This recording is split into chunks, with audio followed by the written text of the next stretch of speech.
Niadtong 1963, bulan to sa Disyembre, dito sa eskwelahan, nagbuhat kami Christmas tree.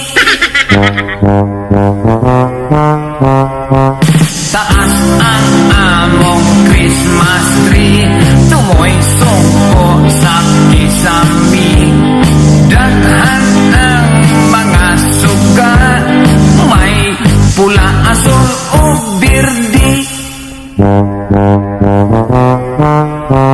May estudyanteng babae, mikakat sa Christmas tree.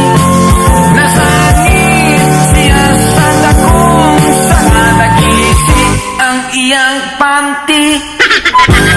Mikuha ako og hagdan aron iyang kanaugan. Apan dili siya makatikan, tay ang hagdan usaray ang. May estudyanteng babae,